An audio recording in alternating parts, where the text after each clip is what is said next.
하나님 말씀 누가복음 15장입니다. 누가복음 15장 11절로 32절 말씀인데 오늘은 22절부터 24절 말씀만 교독하고 마지막은 같이 읽겠습니다.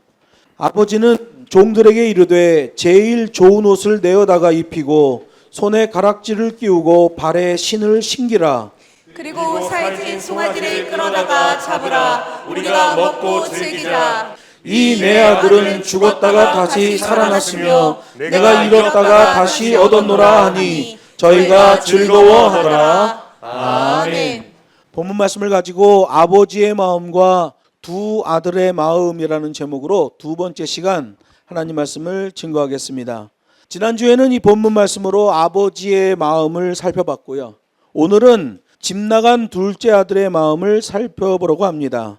사람들은 본문에 등장하는 둘째 아들을 탕자라고 부르는데 탕자의 그 탕자가 방탕할 탕자예요. 즉 방탕한 아들이라는 의미입니다. 단순히 아버지의 재산을 탕진한 것 때문에 탕자라고 부를까요? 아니에요. 재산을 탕진하기 전 이미 영적으로 아버지를 떠난 것 그 자체가 이미 탕자예요. 그러면 그가 왜 집을 나갔을까요? 왜 아버지가 준 재산을 다 날려버렸을까요? 왜 그다지도 미련한 짓을 했을까요? 모자라서? 단순히 먹고 노는 걸 좋아해서? 성경에는 이 집 나간 둘째 아들의 영적인 그 심리적 방탕도 잘 그려놓고 있습니다. 13절에 보면 아버지의 품을 떠나 자기의 힘으로 성공을 잡아보려고 나갔어요. 아버지의 집을 떠나 타국에 가서 사업을 하면 성공할 것으로 확신했던 것 같아요. 그래서 성경을 보니까 아버지로부터 되도록 멀리 떠나는 걸 보게 됩니다. 아버지라는 울타리를 싫어한 거예요. 사사건건 간섭하지요. 이래라 저래라 하지요. 귀찮고 싫었던 거예요. 그래서 자신의 힘으로 사업을 해서 멋지게 성공하고 싶었고 일확천금을 벌어보고 싶었던 거예요. 자기의 능력을 과신했던 거죠. 둘째 아들은 자기 생각대로 하기만 하면 돈을 왕창 벌 수 있을 것 같은데 아버지가 시키는 일을 보면 늘 반복되고 고리타분한 일만 시켰던 거예요. 둘째 아들의 입장에서 아버지를 보면 아버지는 그저 재미없는 존재예요. 불순종하자니 힘들고 시키는 대로 하자니 귀찮고 그랬죠. 반면에 둘째 아들이 저 바깥 세상을 보니 눈에 확 트이는 아름다움이 있어요. 화려하고 달콤해 보이는 거예요. 재미있어 보이는 거예요. 성공할 것 같은 거예요. 결국 둘째 아들은 아버지 품을 떠나기로 결심했습니다. 그런데 그의 야망과 꿈은 그렇게 오래가지 않았어요. 꿈을 가지고 있긴 해요. 그런데 그 꿈을 뒷받침해줄 계획이 없어요. 그 꿈을 뒷받침해주는 실력도 없었어요. 마음가짐이 잘못되었기 때문에 반듯한 인생 계획도 나올 수 없었고 실력도 갖출 수 없었던 거죠. 허랑방탕의 헛발질의 삶만 나온 거예요. 여러분 이 시대에도 굉장히 열심히 사는 사람들 많습니다. 심지어 젊은 사람들이 영끌도 하죠. 영끌은 성경적 관점에서 보면 범죄입니다. 영끌해 놓은 것 때문에 우리나라가 얼마나 힘들었어요. 영끌 막 해댈 때 우리나라에서 부동산에 움직였던 돈이 2,800조 원이에요. 그때 당시 우리나라 1년 예산이 600조예요. 여러분 정치에서 그 나라 1년 재정의 3분의 1의 돈이 지하자금으로 움직이면 정권이 전복돼 버린다 말합니다. 우리나라 1년 예산이 600조일 때 부동산 투기 영끌에 들어간 돈이 2,800조예요. 우리나라가 안 망한 게 다행이죠. 기독교 윤리학으로 보면 영끌은 죄악입니다. 우리 기독교인들은 그런 거 하면 안 돼요. 그런데 요새 보면 그렇게 영끌하고 뭐 좋지 않은 방법으로 집 마련하면 목사들이 거기 가서 축복기도 해주고 그러는데 그거 다 하나님 앞에 책망받을 짓을 하는 거죠. 이 본문에 보면 탕자는 허랑방탕한 헛발질의 삶을 사는 거예요. 허랑방탕이라는 것은 주변 사람이야 어떻게 되든 말든 나 하고 싶은 대로 하는 것을 지칭하는 단어예요. 영끌은 허랑방탕한 짓이에요. 우리 기독교인들은 그런 거 하면 안 돼요. 집 나간 둘째 아들 그렇게 자기 하고 싶은 대로 다 했더니 결국 얼마 못 가서 재산을 다 탕진하고 말았어요. 마음가짐이 잘못되면 물질, 시간, 노력, 생각 이런 게 전부 엉뚱하게 허비가 돼버리는 거예요. 마음가짐이 바르면 당장은 고갈될 것처럼 느껴지지만 끝내는 흘러넘치는 복이 채워지는 거예요. 집 나간 둘째 아들은 아버지가 주신 재산을 사업을 위해서 쓴 게 아니라 탐욕을 위해서 써버렸던 거죠. 여러분 영적으로 잘 구별해야 돼요. 당자는 사업을 하려고 나갔어요. 명분은 그거였어요. 실제는 자기의 탐욕을 위하여 탕진해버렸던 거예요. 이 사람 정말 어리석은 사람이지요. 탕자 설교를 하면 대부분의 성도들은 속으로 그렇게 생각합니다. 나는 적어도 그 사람과는 다르다 라는 생각을 해요. 그러나 정말 다를까요? 우리도 하나님 아버지 품에 있는 게 귀찮고 교회에서 목사한테 이래라 저래라 말 듣는 게 싫은 적이 있잖아요. 제 얘기하는 거예요. 성경의 가르침이 목사의 설교가 나를 억압하고 나의 자유를 제한하는 것 같은 그런 생각이 들기도 한단 말이에요. 교회 밖에 있는 사람들 보면 잘 먹고 잘 살고 즐기고 있단 말이에요. 그런 사람들과 비교할 때 나는 왜 이렇게 살아야 하는 회의감이 들 때도 있어요. 그러나 속지 마세요. 사단 마귀의 유혹일 뿐이에요. 사단은 우리를 하나님으로부터 떠나게 해요. 하나님 아버지를 떠나면 성공할 것 같은 헛된 꿈이 있는데 그 꿈은 빨리 깨는 게 복이에요.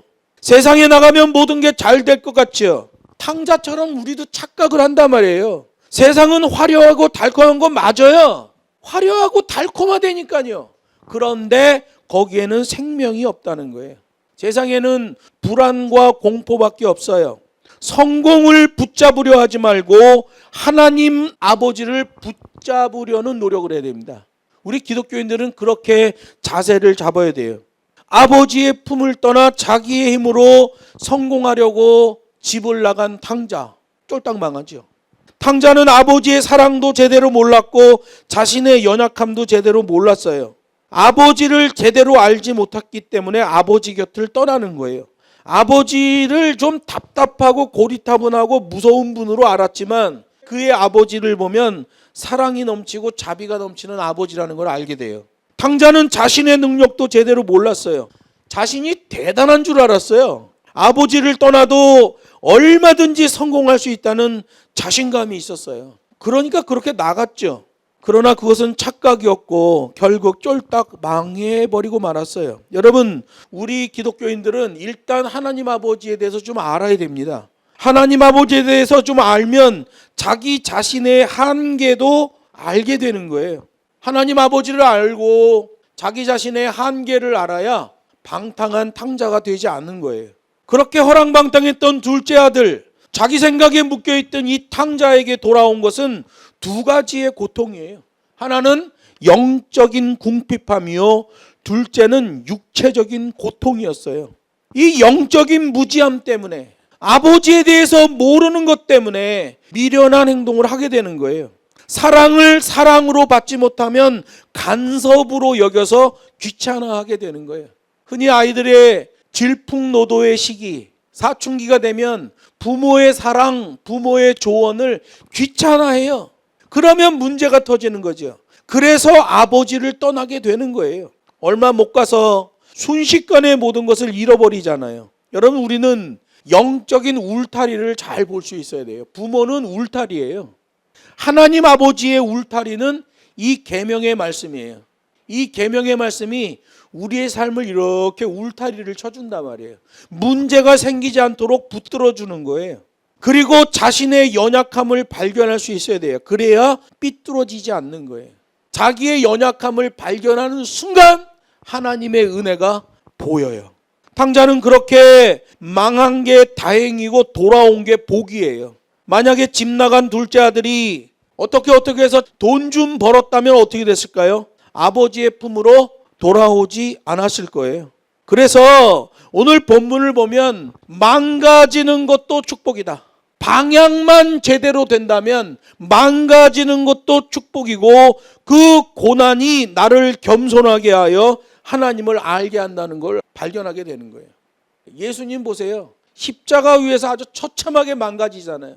예수님 망가지고 우리 살렸다면 나도 망가지고 중국 살리겠다. 그랬더니 수십 번 잡혀가도 괜찮더라고요.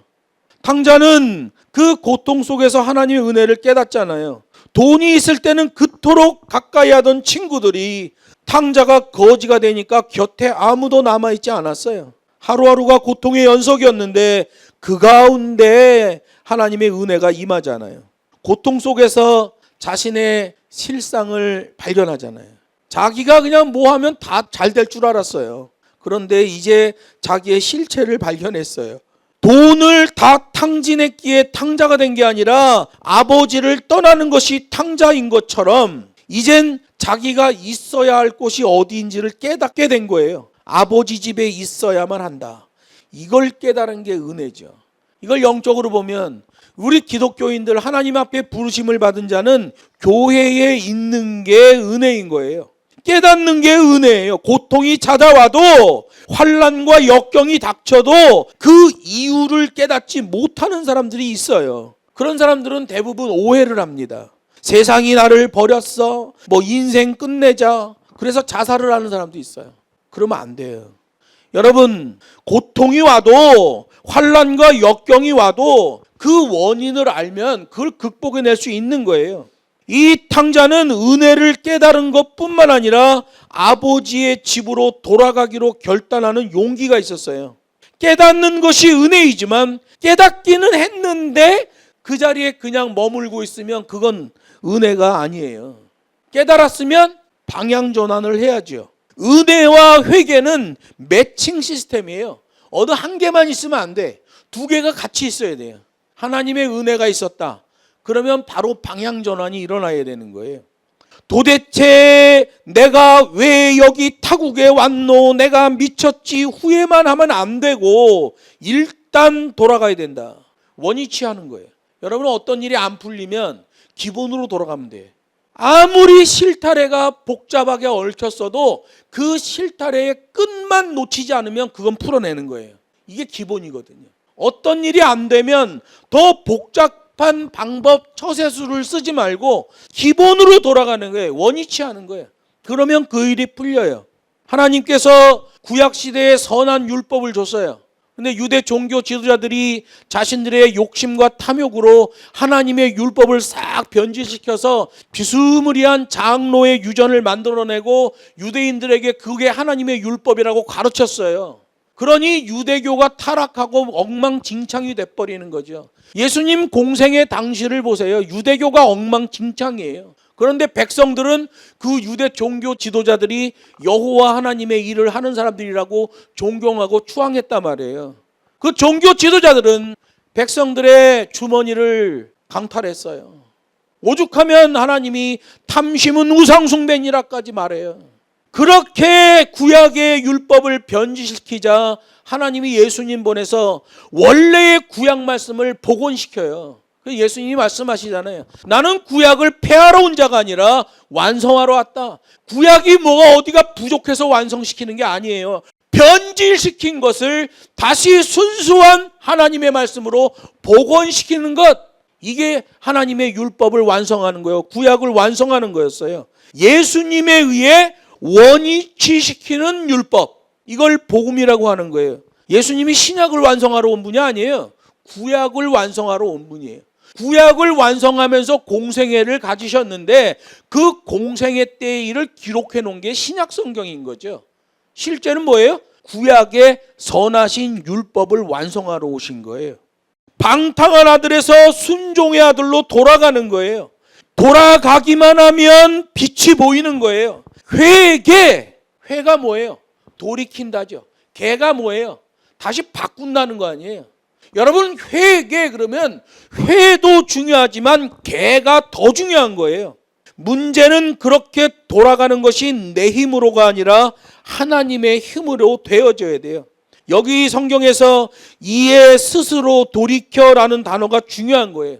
이 집 나간 둘째 아들 제정신이 돌아오니까 제대로 능동태 동작이 나와지잖아요. 앞서 능동태 동작은 뭐예요? 자기 생각, 자기 기준, 자기 경험, 자기 생각대로 하는 거예요. 자기 지식대로 하는 거예요. 그건 하나님이 인정하지 않아요.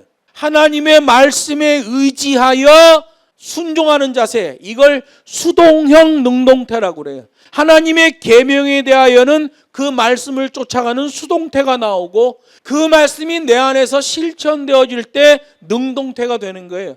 수동형 능동태가 나오면 아버지 품을 향한 그 회개가 되어진단 말이에요. 원 위치로 돌아갈 수 있게 되는 거예요. 예수님을 똑같이 배신한 두 제자가 있어요. 베드로, 예수님 배반하잖아요. 대제사장의 집에서 예수님을 배반해요. 가룟 유다 역시 예수님을 배반합니다. 그 두 사람이 다 예수님을 동일하게 배반하는데 두 사람에게서 나타나는 결정적인 차이점이 있어요. 수동형 능동태 동작이 나왔냐는 거예요. 그게 믿음이거든요. 내 마음대로 자행자재하는 건 믿음이 아니에요. 하나님의 말씀에 의지하여 그 말씀을 기준으로 동작하면 그 동작이 믿음이에요. 그래서 야고보서는 행함이 없는 믿음은 가짜라고 그러잖아요. 그 행함이 나와야 믿음이란 말이에요. 가룟 유다도 예수님 부인했고 베드로도 예수님을 부인하고 배반했어요. 둘 다 잘못했지만 하나는 돌아왔어요. 베드로는 돌아왔죠. 가룟 유다는 돌아오질 못했어요. 그래서 지옥에 가고 말았어요. 그래서 여러분 초대교회 때는 교회 지붕 꼭대기에 수탉을 새겨서 얹어놨었어요. 유럽에 가면 오래된 교회 가면 교회당 지붕 꼭대기에 수탉이 이렇게 있어요. 이번에 태국에 갔더니 어느 교회 꼭대기에 수탉이 이렇게 있더라고. 왜 수탉을 놓는 줄 알아요? 베드로가 예수님을 부인할 때 닭이 울어요. 그 베드로가 그 닭이 울 때 예수님의 말씀이 생각이 난 거예요. 그래서 나가 통곡을 합니다. 베드로가 예수님의 수제자로서 수많은 교회들을 세울 때 그 교회 위에다가 닭을 새겨놓고 그걸 기억하는 거예요. 교회당에 들어갈 때마다 수탉을 바라보며 자신의 자세를 잡는 거죠. 그런데 이 로마에서 기독교가 왜곡되고 나서 수탉이 십자가로 바뀌어버립니다. 우상으로 바뀌어버려요. 여러분 십자가는 우상이에요. 양키들이 만든 우상입니다. 그 극점이 어디예요? 로마와 연결된 루마니아. 루마니아는 로마와 똑같은 계통이에요. 루마니아에서 뭐가 나와요? 드라큘라 영화가 나오죠. 드라큘라를 물리칠 때 어떻게 해요? 십자가를 들고 막 그게 유럽 기독교의 타락의 극치예요. 요즘은 십자가를 액세서리를 쓰죠, 사람들이. 우리 교단에서는 십자가를 교회에다 걸지 못하게 결의를 해버렸습니다. 기독교는 십자가를 내세우는 게 아니라 수탉을 내세웠어요. 원래 그게 뭐예요? 예배당에 들어갈 때마다 주님 저는 죄인입니다. 주님 저는 죄인입니다. 양키들이 만든 기독교는 십자가가 나를 지켜준다. 그걸로 썼던 거예요. 그게 그냥 계속 전파돼서 기독교가 가는 모든 곳에 우상처럼 사용된 거예요. 그래서 우리 교단은 예배당에다가 십자가를 걸지 못하도록 했어요. 우리 교회도 십자가 안 걸잖아요. 우리 기독교는 이 계명이 중심인 거예요. 나를 지켜주는 십자가 액세서리가 아니라 회개의 수탉을 바라봐야 되는 거예요. 탕자는 진심으로 회개했어요. 아버지의 마음을 아프게 했던 것을 눈물을 흘리며 회개했습니다. 말씀을 했습니다. 우리도 이 세상에 살 때 죄를 지으면서 살 수밖에 없는 연약한 존재예요. 죄를 안 지을 수 없는 존재라 중요한 것은 그 죄에서 떨쳐 일어나 아버지께 돌아오는 용서를 구해야 된다는 거예요. 나는 죄인입니다. 나는 연약합니다. 나는 부족합니다. 이게 교회의 자세여야 돼요. 수탉을 보고 들어가고 예배당 안에 들어가서는 주님 저는 죄인입니다. 양키들은 뭘 만들었어요? 축제의 예배를 만들었죠. 여러분 성경 보세요. 축제의 예배 이런 예배 계통이 없어요. 그건 양키들이 만든 거예요. 성경에 나오는 여호와 앞에서 축제의 예배를 드린 건 딱 한 번 있어요. 시내산 밑에서 모세가 내려오지 않는다고 금을 모아 황소를 만들어 놓고 그게 여호와라고, 그게 우리를 애굽에서 구해낸 여호와라고 빙빙 돌며 먹고 마시고 뛰놀았더라라고 출애굽기 32장에 기록되어 있어요. 하나님이 그때 이스라엘 민족을 완전히 몰살시켜버리려고 했어요. 모세가 생명을 걸고 기도합니다. 그래서 적극 가담자 3,000명만 죽여버려요. 여러분, 기독교는 축제 예배 없어요. 우리 기독교의 예배는 주님, 저는 여전히 죄인입니다 라고 나오는 거예요. 용서받았지만 주님, 저는 여전히 죄인입니다. 요한일서에서 말해요. 누구든지 자기가 죄 없다 하는 자는 하나님을 거짓말하는 자로 만드는 것이다. 여러분, 우리 기독교는 자세 잡는 종교예요. 교회에서 7렐레 8렐레 강단을 유린하면 안 돼. 이 여자애가 수련회 때 강단에서 삐끼 댄스를 추는 게 요즘 교회예요. 삐끼 댄스가 뭐예요? 여자가 남자 잡아 몸 팔려고 하는 그 내용의 춤인 건데, 교회판 삐끼 댄스 이런 것까지 하고 있어요 요즘 교회가. 왜 그럴까요? 양키 신학에 오염이 돼서 그래요. 다 걸러내야 돼. 우리는 오로지 성경 신학으로 돌아와야 돼요.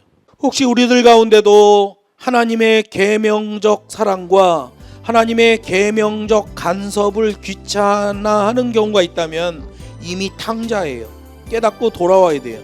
하나님 아버지를 더욱 깊이 만나고 집에 돌아온 탕자로서 누렸던 그 복을 우리도 모두 누리기를 주 예수의 이름으로 축복합니다.